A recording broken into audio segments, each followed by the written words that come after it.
Memento Mori, le podcast qui parle du présent en prenant la fin comme point de départ. Je m'appelle Raphaël Charrier, je suis transpasteur à Grenoble.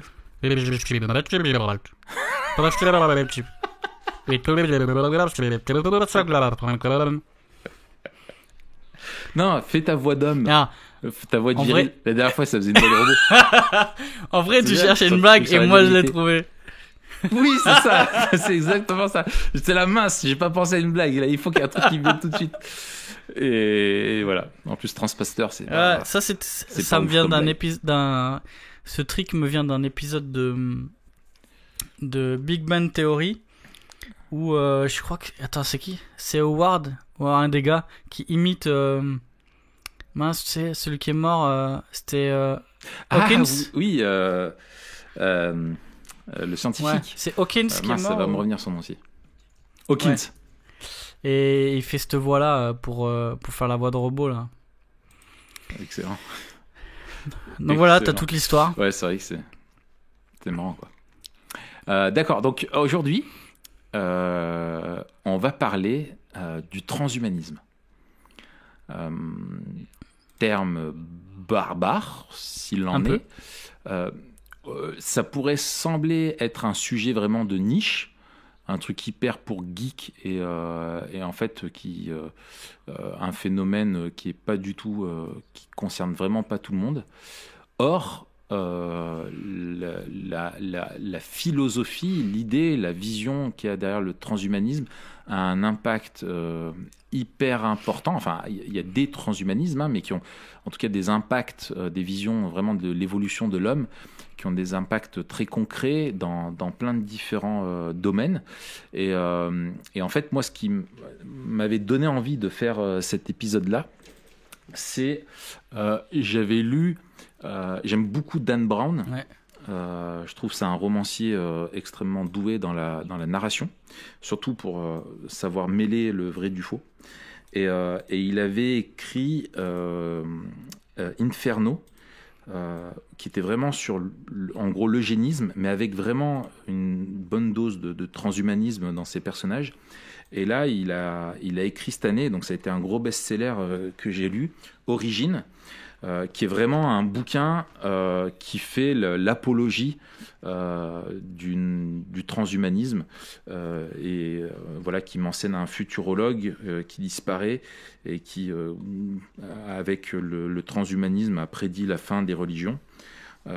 Etc., etc. Enfin bref, voilà, je vais pas spoiler le roman, mais voilà, je me suis dit c'est vraiment un sujet. Enfin, Dan Brown influence avec sa vision du transhumanisme des centaines de milliers de lecteurs en France et des millions dans le monde, et c'est vraiment quelque chose qui est présent et ça valait le coup d'en parler. Ouais, c'est ça. C'est aussi un sujet. Bon, si on suit un peu quand même les nouvelles, il y a de temps en temps. Ça ressort. Je crois qu'il y avait un gars qui avait fondé un parti transhumaniste pour les dernières présidentielles aux États-Unis. Un gars qui habitait dans la Silicon Valley. Et puis on a Google qui finance aussi des recherches, qui a même fondé, je crois, un institut du transhumanisme qui finance des recherches sur le transhumanisme. Donc c'est un sujet, si on s'intéresse un peu à la technologie en général, qui revient assez régulièrement, quoi. Ouais. C'est une thématique qui est très présente aussi dans les science-fiction. Ouais. On avait parlé de Black Mirror, mais de plein d'autres films qui intègrent justement tout ce qui est on va dire l'alliage, pour un jeu de mots, entre l'humain et le robot, etc. C'est des choses qui reviennent très souvent. Et t'as des gars comme très connus du grand public, comme Elon Musk, qui sont clairement des gars qui sont animés par une vision transhumaniste. Et qui sont motivés et qui avancent au nom de ça, quoi. En fait, depuis les années, enfin ça date, hein, mais plus particulièrement depuis les films de science-fiction, toutes les questions du cybernétisme et des cyborgs, comme tu as dit, d'une d'un avènement d'un surhomme ou d'un homme-machine, on a commencé à parler du transhumanisme. Sauf que là, comme on va le voir, la réalité a presque dépassé la fiction ou est en train de la rejoindre, quoi.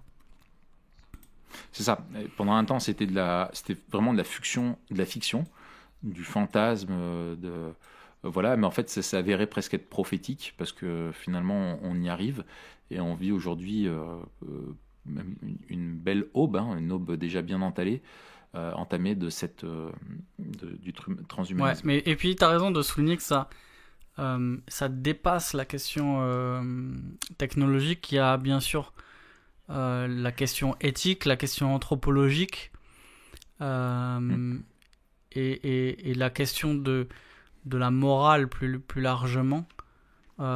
Surtout avec la question de l'eugénisme, comme tu as dit. Si on prend des films comme Bienvenue à Gattaca ou encore The Island, qui posent des questions en fait liées au transhumanisme, quoi. Ouais, tout à fait. D'accord. Alors, peut-être qu'il faut maintenant qu'on essaye un petit peu de définir un petit peu plus clairement ce qu'est le transhumanisme. Alors, moi, ce que je te propose, c'est de reprendre un petit peu ce que dit Yannick Imbert, qui a écrit un petit bouquin qui s'appelle Rechercher l'immortalité, folie ou réalité. Tu l'avais lu toi aussi? Oui, hein? Ouais. Et donc il dit, alors attends, je cherche où est-ce qu'il dit ça. Tu vois, ça prouve qu'on est bien préparé. Tu cherches quoi? Sa définition. Une des définitions. Parce qu'il y en a une qui arrive vers la fin, avant les présupposés. Par exemple, page 23. Voilà. Alors vas-y. Alors, il cite Nick Bostrom sur le site de l'association transhumaniste mondiale, et il donne une double définition, une double caractéristique. Donc, ce serait un mouvement intellectuel et culturel qui affirme la possibilité et l'opportunité de fondamentalement améliorer la condition humaine, notamment en développant et en rendant les technologies largement disponibles, afin d'éliminer le vieillissement et de grandement améliorer les capacités humaines à la fois intellectuelles, physiques et psychologiques. Et deuxièmement, ce serait l'étude des ramifications, des promesses et des dangers potentiels des technologies qui nous permettront de surmonter les limitations humaines fondamentales et d'étudier les questions éthiques qu'implique le développement et l'utilisation de ces technologies. Donc on a un double Excellent. objectif, celui d'augmenter l'humain et de dépasser certaines choses qui sont liées à sa condition, et l'étude, le transhumanisme aussi, de désignerait l'étude des répercussions de ces dépassements-là. C'est ça. Donc, nous, c'est surtout peut-être le premier aspect et les défis que se posent les transhumanistes. C'est-à-dire qu'il y a l'idée d'utiliser toute la technologie pour éradiquer toute forme de maladie, et ultimement, et c'est le but ultime du transhumanisme, c'est de devenir immortel. Voilà, il y a aussi l'idée d'augmentation de l'homme, non seulement affranchir, enfin les effets, il y a le fait de lutter contre les effets, on va dire, de la maladie, de la vieillesse, etc., qui conduisent à la mort, et d'un autre côté d'augmenter les capacités de l'homme, donc l'augmentation de la puissance intellectuelle, l'augmentation de la force physique, l'augmentation, enfin voilà, un petit peu générale, et par exemple, et le lien en fait de pouvoir, enfin essayer de pouvoir s'affranchir en fait de l'humanité telle qu'elle est aujourd'hui avec ses limites, et vraiment de repousser les limites. Et derrière ça, il y a quelque chose que formule bien Dan Brown, Il dit en fait, si tu es vraiment un évolutionniste, finalement, tu dois être un transhumaniste. Parce que la théorie de l'évolution dit que si aujourd'hui tu es celui que tu es le fruit d'une évolution, et il n'y a rien qui dit que ça doit s'arrêter là. Et donc l'humanité va continuer d'évoluer. Sauf que à ce stade de son évolution, l'humanité peut choisir elle-même et maîtriser elle-même son évolution et la précipiter. Alors qu'avant, les espèces, en gros, la théorie de l'évolution, c'est que tu subis, à cause de mutations aléatoires de la génétique et des pressions de l'environnement, tu survis ou tu meurs. Et lui, en gros, maintenant, les transhumanistes, c'est de dire, à nous de créer les mutations génétiques ou d'incorporer ou de compléter évidemment ce qu'on est par la technologie pour maîtriser notre humanité et finalement ne plus être humain. Et il note vachement le lien en fait de ce qui fait que tu es humain, c'est aussi que tu es mortel. Et si finalement tu n'es plus mortel, tu n'es plus l'homo sapiens, tu passes à autre chose, quoi. Et donc c'est d'aller vers ça. Et souvent même, c'est intéressant que tu parlais de partis politiques, que tu rappelais ça. Et voilà, c'est que certains le voient même plus qu'une vision du monde ou une philosophie, mais comme une religion, quoi. L'aboutissement ultime de la science qui te permet de t'affranchir de ce qui caractérise ton humanité. Oui, c'est ça. Il y a quelque chose de fondamental au transhumanisme, c'est une idéologie et une idéologie qui veut redéfinir l'être humain. Et j'aime bien le parallèle aussi la réflexion, pas le parallèle, la réflexion que Yannick Humbert fait dans son livre entre l'humanisme et le transhumanisme. Et en fait, on voit que ces 2 derniers siècles, l'humanisme a voulu changer la condition de l'être humain, mais le transhumanisme veut changer la définition de l'être humain. Et en fait, c'est les ça. Deux, ils veulent changer l'existence de l'être humain, sauf que l'humanisme, il veut changer son milieu, et le transhumanisme, il veut changer son essence. Le transhumanisme, il dit pour changer la vie de l'homme, il faut changer ce qu'est l'homme. Et donc on est dans une redéfinition anthropologique, et donc on s'attaque à des choses beaucoup plus fondamentales que juste des thèses sociales, ou tu vois. Ouais. Et puis après t'as plusieurs perspectives. Il y en a qui sont assez pessimistes, d'autres optimistes. Et t'as un transhumanisme aussi qui est très économique et social, dans le sens où si l'homme s'affranchit de besoins extérieurs et que par l'évolution de la technologie, tu offres à chacun des capacités qu'il n'avait pas avant, tu augmentes l'intelligence, c'est bien plus égalitaire. Si tu peux augmenter l'intelligence de tout le monde, si tu peux affranchir de carences physiques, etc. etc. Et d'autres te disent non, mais ça va mal tourner, ça va accentuer au contraire les injustices entre les riches et les pauvres, où derrière tout ça, il y a aussi tout un business forcément, etc. etc. Donc il y a plein d'implications éthiques qui sont présentes, quoi. Ouais, absolument. Et notamment, tu as aussi dans le domaine militaire, si tu regardes même les jeux de guerre, etc., qui sont assez futuristes, l'idée c'est d'avoir des super soldats qui peuvent, par exemple, maîtriser complètement leurs émotions et ne plus connaître la peur, avoir des capacités physiques augmentées, ne faire devenir des armes à eux-mêmes. Tu sais, le premier transhumain que j'ai connu, moi? C'est moi? Non. Transhumain que t'as connu, alors qu'est-ce que tu vas me sortir?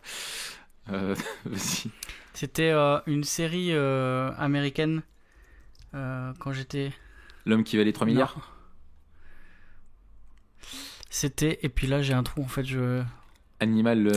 Ah ouais, non, ça c'est pas mal. Non. Ah ouais, mon gars. C'était quoi? C'était... The Sentinel? C'était lui? Ouais, c'était The Sentinel. Ah, mon gars. Non.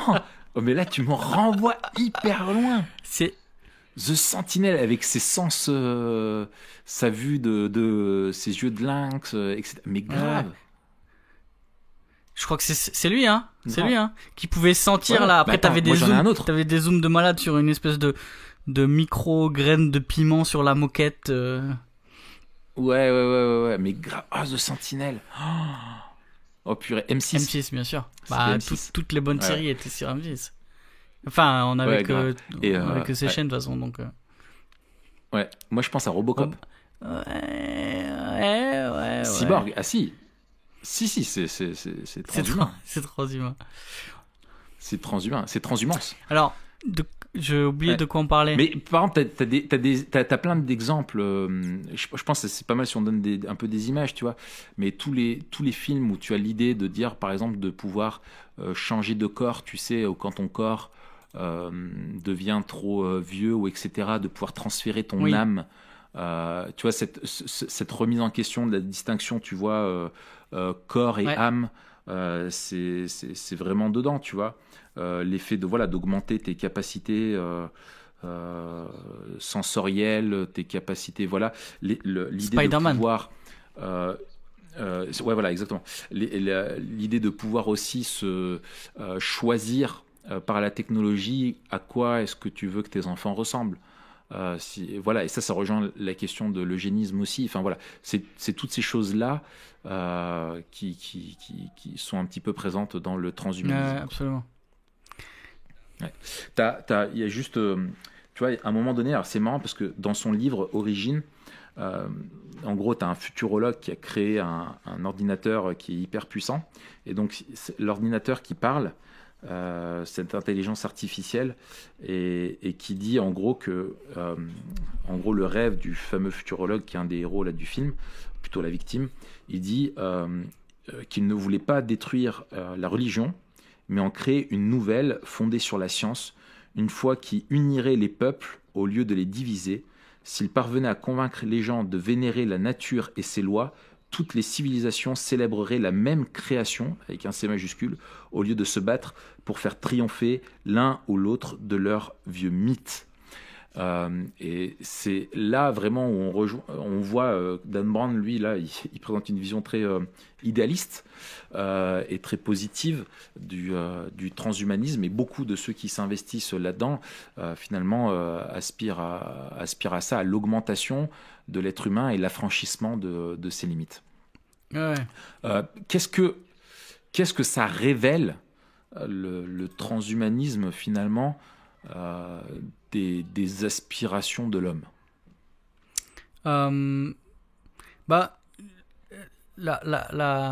La première chose, je dirais la plus évidente peut-être,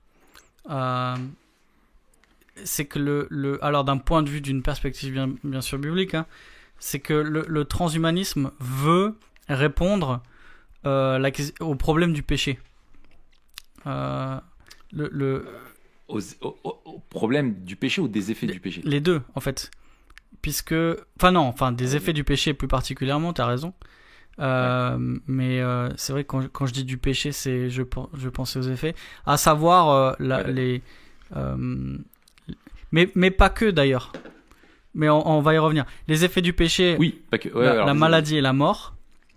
Mais aussi, même sans parler des effets du péché, de ce qu'est l'homme, c'est-à-dire qu'en voulant repousser les limites, ils veulent s'affranchir de la finitude de l'être humain. Donc en fait, c'est redéfinir ce qu'est l'homme dans le monde d'aujourd'hui après la chute, mais peut-être aussi redéfinir l'homme, on peut pas le savoir parce qu'on sait pas comment on était avant la chute, mais en tout cas redéfinir l'homme tout court dans ce qu'il est fini. Et on voudrait pouvoir être Dieu, en fait. Donc ça, c'est les deux plus gros trucs que je vois d'un point de vue biblique. Ouais, mais, complètement. Là-dessus, c'est évident. Enfin, pour moi, c'est la chose qui me saute le plus aux yeux. C'est vraiment l'idée qu'en fait, l'homme veut pouvoir déterminer lui-même ce que c'est qu'être un homme. Et donc ça, c'est-à-dire se mettre en position de créateur et créer un homme nouveau un post-humain, et souvent on parle, c'est très lié au post-humanisme, de créer un homme qui soit nouveau selon ses critères à lui. Et en gros, c'est clairement vouloir être son propre créateur, être son Dieu. Et ça révèle vraiment le désir d'autonomie et d'indépendance de l'homme vis-à-vis de son créateur. Et que finalement, si c'est toi qui définis l'homme et que tu le changes régulièrement, qu'est-ce que l'homme, quoi. Et donc avec des choses qui sont encore très techniques, où l'homme, dans un monde très matérialiste, qui est le transhumanisme, dans un monde qui est très matérialiste, où le salut, il est dans le matériel, la technologie, la technique, pour pouvoir t'affranchir justement des effets de la chute, sans pouvoir se tourner vers Dieu. Et je trouve aussi que Yannick Imbert, il fait le lien en fait entre les points communs qu'il y a entre justement la vision biblique du monde et la vision transhumaniste. Et en fait, il en relève 4. Il dit que les deux accordent une grande valeur à l'amélioration de la condition humaine. C'est-à-dire que voilà, il y a des effets, il y a des difficultés, et les deux veulent en gros faire du bien améliorer la condition humaine. Les deux pensent que l'être humain doit être libéré de sa condition tragique. Et ça, je suis tout à fait d'accord, on en parlera un petit peu tout à l'heure.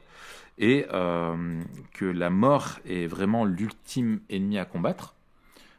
C'est vraiment le dernier rempart, quoi. Et les deux voient dans le futur, sont très orientés vers le futur. Ouais.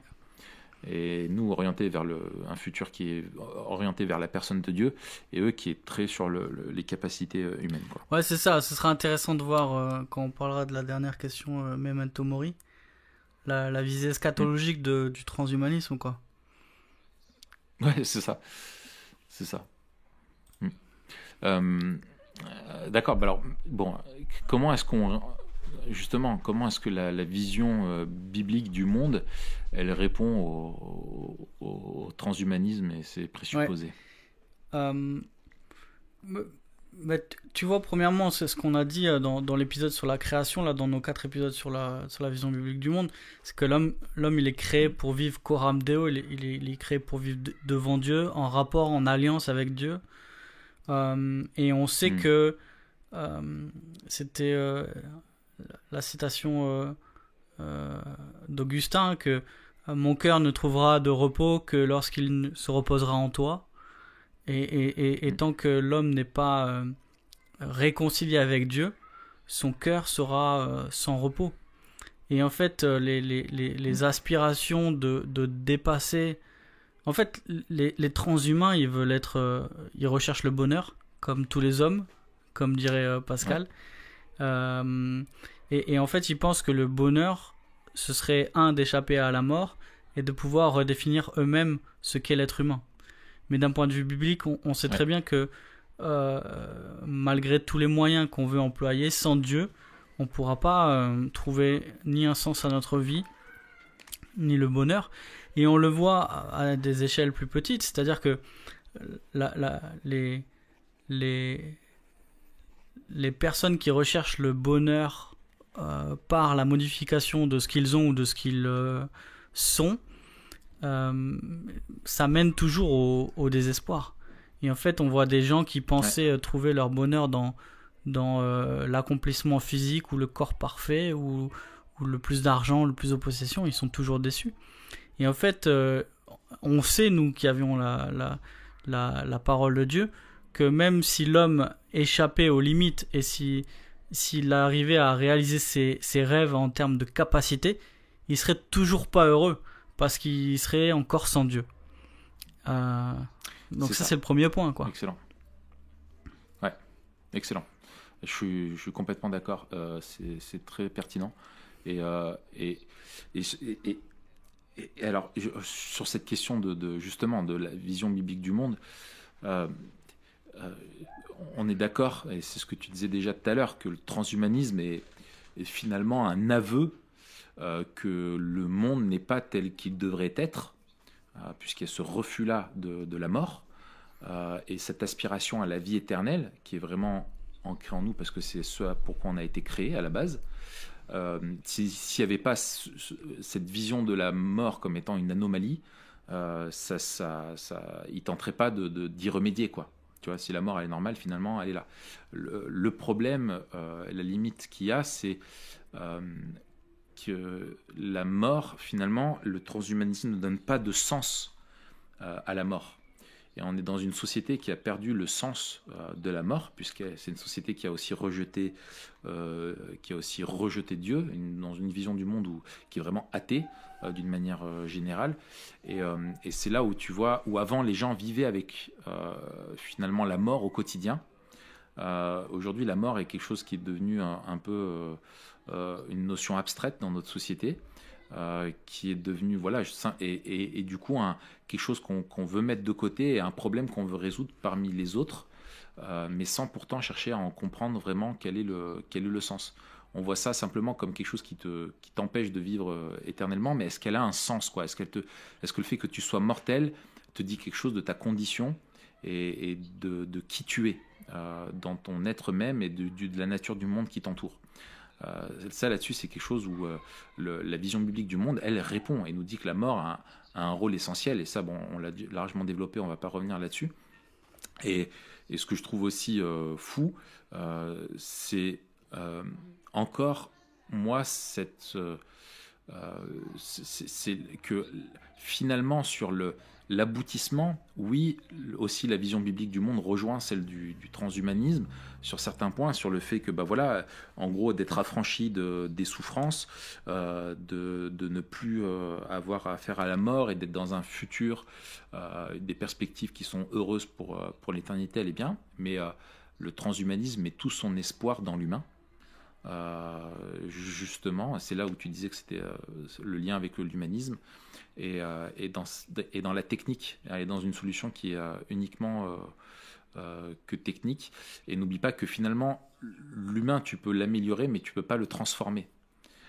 Et c'est là où il y a une différence entre peut-être c'est que la Bible te parle d'une transformation, mais qui est pas juste physique, mais qui est aussi morale.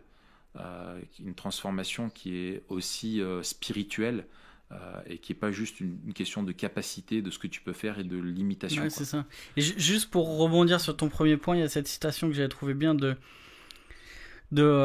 FM 2030. Donc c'est un philosophe transhumaniste, un activiste qui avait changé son nom pour ce nom un peu cyborg. C'est un pote à C3PO. Ouais, exactement. Et il dit s'il est naturel de mourir, alors débarrassons-nous de la nature. Pourquoi nous soumettre à sa tyrannie? Nous devons nous élever au-dessus de la nature.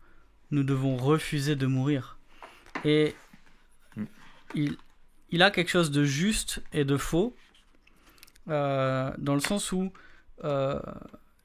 c'est naturel dans cette nature déchue, mais c'est pas naturel dans le sens que c'est constitutif de l'être humain à la création. Et du coup, cette aspiration à l'immortalité, comme tu disais, elle est légitime. Mais encore une fois, on cherche une bonne chose au mauvais endroit, parce qu'on cherche la solution ailleurs qu'en Dieu. Moi, tu vois, je pense aussi, toi, on rappelait plusieurs fois aussi que la technologie n'est pas neutre. Et beaucoup te disent, en gros, le transhumanisme, je lisais des articles, je crois que c'était sur Slate, j'en avais vu un qui était intéressant, où il disait, en gros, on ne sait pas de quel côté ça peut tomber, et finalement, probablement que ça tombera des deux côtés. C'est-à-dire un côté positif, il y aura des implications vraiment bonnes pour la société et qui participeront au plus grand nombre, et d'autres productions qui amèneront plus d'inégalités, quoi. Comme un peu ce qu'on vit actuellement dans l'économie, dans tout plein de trucs.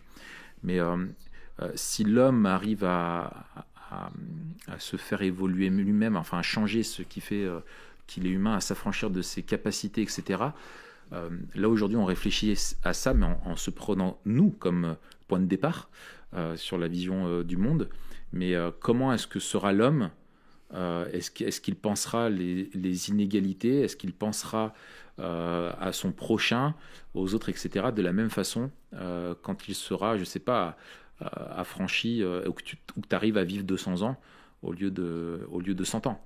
Voilà, enfin, je veux dire, si tu changes qui tu es, tu changes ta façon de voir aussi autour de toi, et donc toutes les personnes qui veulent aussi, je trouve, prédire la façon dont on pensera, sont peut-être un peu présomptueuses, tu vois, ou veulent peut-être prendre des raccourcis et ne s'en rendent pas compte. Ouais, c'est ça. Et puis je pense qu'il y a aussi un aspect important qu'on a souligné, c'est la dichotomie que font les transhumanismes entre le corps et l'âme, ou l'intelligence, ouais. Ou voilà, on a du mal à définir, en tout cas avec l'intériorité et l'extériorité. Et les transhumanismes veulent s'affranchir du corps comme si c'était le siège de nos limites, justement. Et c'est pour ça qu'on a toutes ces histoires de télécharger notre conscience, ou notre âme, ou notre esprit. Enfin, je sais pas comment il l'appelle bien, mais... C'est The Iceland. Oui, c'est ça, c'est ouais. Vraiment ça, où tu as des clones qui attendent... Et tu utilises tes clones, tu transfères ton âme dans ton clone. Ou il y a un film il y a récemment avec Johnny Depp, je crois, qui était mauvais d'ailleurs, où il était téléchargé. Enfin bref. Mais toute cette question de, on doit s'affranchir, tout, c'était voilà, c'est ce truc. C'est Pirates des Caraïbes, non? Non, c'est pas celui-là, le délire platonicien de s'affranchir du corps, parce que c'est une entrave, cette fois pas pour s'élever auprès des dieux ou de Dieu, mais ici pour s'élever au-dessus de ce qu'est l'homme, comme si le corps était justement une entrave à qui on pourrait vraiment être, alors qu'on oublie qu'on a été créé corps, et qu'on ne peut pas rejeter notre corps ou désolidariser qui on est de notre corps. Et je pense que c'est cette idée un peu franchement néoplatonicienne de la dichotomie entre corps et âme qu'on retrouve dans le transhumanisme. Et la résurrection vient, l'incarnation et la résurrection vient répondre à ça d'une manière magnifique. C'est-à-dire que Jésus, pleinement homme, pleinement Dieu, n'avait aucune limite en tant que Dieu, mais a choisi de s'incarner avec un homme en un homme, avec ses limites. Et c'est beau de voir que ses limites en tant qu'homme n'enlèvent rien à sa divinité. C'est ça. Tu m'as chouré. Ah mince, pardon. Mais non, mais c'est excellent. Et moi je trouve ça c'est beau, c'est que le transhumanisme dit que l'homme, même en bonne santé, devrait aspirer à être autre. Même l'homme qui irait tout bien, voilà, il doit aspirer à être autre. Et justement l'incarnation nous montre tout l'inverse, le fait que Dieu soit venu et soit devenu un homme comme nous. Alors que il faut faire la part des choses entre le transhumanisme qui dit que l'homme, quand il va bien, il faut qu'il soit autre. C'est un moment, Annick Imbert, je sais plus qui il cite, mais il parle de ça. Il dit en gros, l'humain s'est lassé d'être un humain. Ouais, c'est ça. On voudrait être plus qu'un humain. Et en même temps, ce qui est différent des progrès technologiques, et notamment de ceux qui veulent lutter contre la maladie, où le but c'est pas simplement de devenir plus qu'un humain, mais c'est de compenser des effets de la maladie, etc., et de soigner et de prendre soin de l'homme. Et c'est là où il y a un point commun, mais c'est quand même limité. Moi je vois, j'ai eu des gros problèmes de dos, j'ai une prothèse dans le dos. Souvent, je me souviens quand le chirurgien m'a parlé de ça, je lui ai demandé, ma première question c'était de savoir s'il y avait un port USB dessus. Et lui, il n'a pas du tout ri. Je dis, mais c'est à cause de ça, c'est à cause du fait que t'es pas d'humour, et que t'étais probablement le mec qui était au premier rang de la classe, et qu'aujourd'hui t'es neurochirurgien, et que c'est toi qui me soigne, tu vois. On peut pas tout et heureusement, avoir. Parce que t'imagines, il aurait pu te mettre autre chose à la place d'une prise USB, tu sais, il t'aurait pu mettre un robinet ou un truc comme ça. Tu te réveilles et t'as un robinet dans le dos. Excellent. Mais non mais franchement, c'est toi qui aurais pari là. Et moi je me dis si je me souviens au début, j'ai mis des mois à m'y faire, à ce que ça me fasse plus bizarre. Et encore des fois quand je me mets à y penser vraiment, ça me fait un tout déguilis dans le bide. Dire t'as une articulation qui est pas humaine, quoi. Tu vois ce que je veux dire, qui est technique uniquement, tu vois. Mais ça vient, je veux dire, je l'ai eu parce que c'était pas parce que je voulais avoir un squelette plus résistant, mais c'est parce que j'avais mon dos qui partait. Ouais, mais tu vois, ça pose des questions, à mon avis, auxquelles on pourra pas répondre et auxquelles il faut réfléchir. C'est-à-dire que à partir de quand on n'est plus humain dans notre corps? Parce que par exemple, tu perds un œil, tu perds l'usage d'un œil, et les médecins ils te disent on peut vous rendre la vue. On a créé un œil, laser. Moi, s'il envoie un rayon laser, je. Tu vois, mais attends, regarde, on dit on peut vous rendre la vue. Mais c'est pas non seulement qu'il te rend la vue parce qu'il te donne un œil, je sais pas moi, électronique, mais t'as un œil qui te permet de zoomer et de voir en, je sais pas moi, en 20 milliards de pixels et de zoomer à 1 km. Tu peux voir dans la nuit, tu peux avoir la vision thermique, etc. Tu vois, non seulement là, on va au-delà de ce qu'on peut, du coup, est-ce que l'humain, il est défini par ses limitations? C'est ça. C'est pour moi, voilà, là on va, je veux dire, la médecine classique peut-être te dirait, on va vous mettre un œil pour recouvrir une vue normale, et le transhumanisme dit non, une vue normale c'est naze, autant mettre un truc qui te permette de voir un grain de poussière sur la lune, quoi. Ouais, c'est ça. Ouais, mais c'est vrai, l'homme tel qu'il est, Dieu l'a créé tel qu'il est, et l'homme finalement ne changera pas. Peut lui-même essayer de le faire changer, mais s'il le change, il le détruit, quoi. Je pense que typiquement, il arrive à l'inverse de ce qu'il veut pour lui. Et moi, je suis convaincu, et c'est peut-être, enfin voilà, memento mori, quoi. Là, on en vient là. C'est en gros que s'affranchir de la mort est totalement utopique, parce que ça voudrait dire que si c'était possible par la technologie, il n'y aurait pas eu besoin de la croix, il n'y aurait pas de problème fondamentalement de péché, de séparation d'avec Dieu, et la mort, comme on l'avait dit elle est là pour nous rappeler la conséquence du péché. Elle est inévitable parce que quand il n'y a plus de mort, c'est qu'il n'y a plus de péché. Et donc, et c'est dans le bouquin la Remember Death qui était vraiment intéressant, où il disait, imaginons, le rôle de la mort justement est important, parce que imaginons même si toute ta vie se passait bien, tu as un travail qui coule, ça se passe bien dans ta famille, t'as pas de problème, tu connais pas de drame, etc. Ouais, mais un jour tu vas mourir. Et la fin, même si ta vie elle est remplie de bonnes choses, la fin est dramatique, quoi. Et en fait, c'est la mort est le jugement de Dieu. Et on ne peut pas s'affranchir du jugement de Dieu. Et c'est en ça où il y a un mensonge énorme et une rébellion vraiment de l'homme vis-à-vis encore de Dieu, et qui veut s'affranchir de qui il est en pensant, imaginer que c'est possible de devenir immortel. Ouais, c'est ça. Sauf si tu es Duncan MacLeod du clan des MacLeod et que tu as un katana avec un manche en ivoire blanc. Highlander. Ouais, mon gars. Mais c'est ça. En fait, Dieu ne nous demande pas d'être autre chose que ce que nous sommes, mais il demande d'être comme lui il est, de lui ressembler. Ouais, et le problème, tu l'as. Et c'est comme ça que tu es vraiment qui Exactement. tu dois être. Et c'est ça qui défonce. Et il y a aussi cette visée eschatologique du transhumanisme qui veut inverser les effets de la chute, les effets du péché, en changeant qui est l'humain. Et encore une fois, on a un truc intéressant de la solidarité dans la création entre l'être humain et le monde dans lequel il vit. Sauf que, comme tu l'as dit, pour inverser les effets du péché, il fallait un nouvel Adam. Il fallait quelqu'un, pas qui a plus de capacité que Adam, mais quelqu'un qui obéit à Dieu. Quelqu'un qui est saint.